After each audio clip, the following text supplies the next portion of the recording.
आपसे ये भी सवाल था कि वो ईरान जो लगातार ये कह रहा था कि हमारी तैयारी पूरी है, वो ईरान जो ये कह रहा था कि हम इस तरह से संपन्न हैं हथियारों को लेकर कि हम अपनी लड़ाई लड़ सकते हैं, वो खामेनेई जो 2 बार बंकर में गए छिपने के लिए, लेकिन उन्हें इतने टारगेटेड तरीके से मारा गया है। इसी को तो प्लानिंग कहते हैं और इसी को लूपहोल कहते हैं कि क्या कर रही थी IRGC फिर, जब उसे ये पता नहीं चला कि इतना बड़ा अटैक हो रहा है या इतनी टारगेटेड तरीके से अटैक होगा।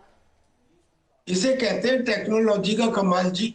ये तो पिछले साल जब 12 दिन का युद्ध हुआ था तब आपने देखा था कि युद्ध का प्रारंभ हुआ नहीं और उनके IRGC के सीनियर कमांडर्स को, उनके साइंटिस्ट को, उनको मार दिया गया। ये है मोसाद का इफेक्ट। और जो मोसाद है वो ईरान के अंदर आज से नहीं, लंबे समय से हर जगह उसकी जड़ें फैली हुई हैं।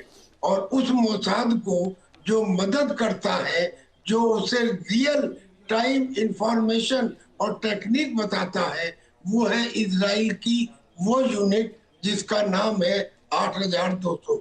और उस यूनिट की तरफ से जो टेक्नोलॉजी मिलती है, यहाँ भी जो ट्रैकिंग सिस्टम लगाया गया था खोमेनी के ऊपर, वो उस यूनिट की तरफ से ही था। और जो पेजर आपने डिवाइस का देखा होगा लेबनान के अंदर कि जेब में रख के पेजर एक साथ फट गए सब लोगों के। तो ये जो टेक्नोलॉजी है, ये टेक्नोलॉजी का कमाल है।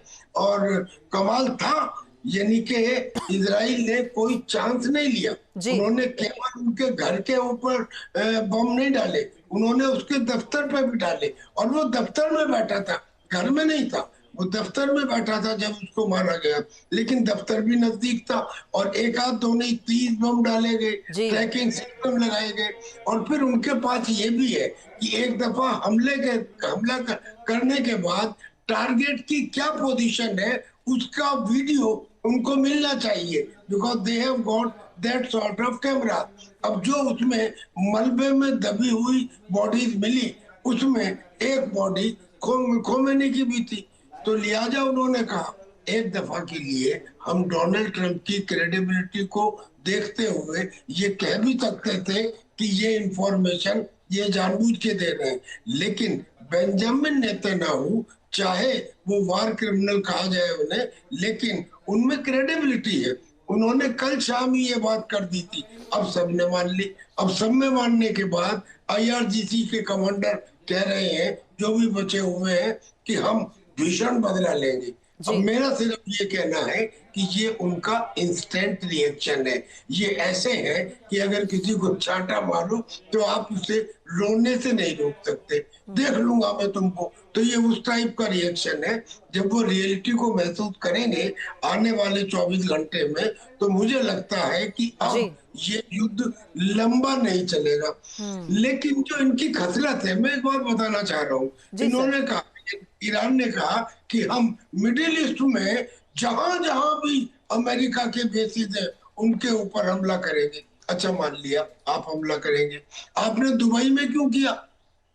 दुबई में तो अमेरिका का मिलिट्री बेस नहीं है। और दुबई में आपने सिविलियंस पे क्यों किया? आपने होटल पे किया, इंटरनेशनल पोर्ट पे किया, आपने बुर्ज खलीफा के पास किया, दुबई में क्यों हमला किया?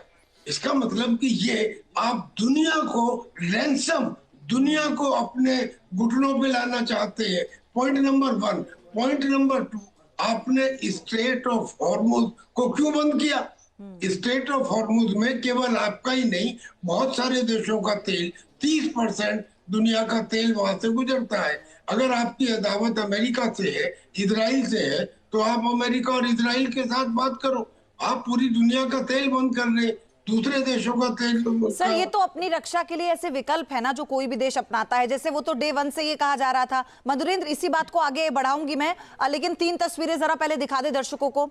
इन 3 तस्वीरों के जरिए अब आप ये देखिए कैसे जब मिसाइल अटैक होता है, दफ्तर में खामेनेई मौजूद होते हैं, उसके बाद पुष्टि होती है IRGC की तरफ से, और जो ईरानी मीडिया है वो जब इससे जानकारी देता है, इसकी जानकारी की खामेनेई का खात्मा हो चुका है, तो जो न्यूज एंकर हैं वो भावुक हो जाती हैं, 40 दिन के शोक की जानकारी दी जाती है। लेकिन ईरान लगातार मिडिल ईस्ट के कई उन देशों के साथ साथ उनके उन शहरों को टारगेट कर रहा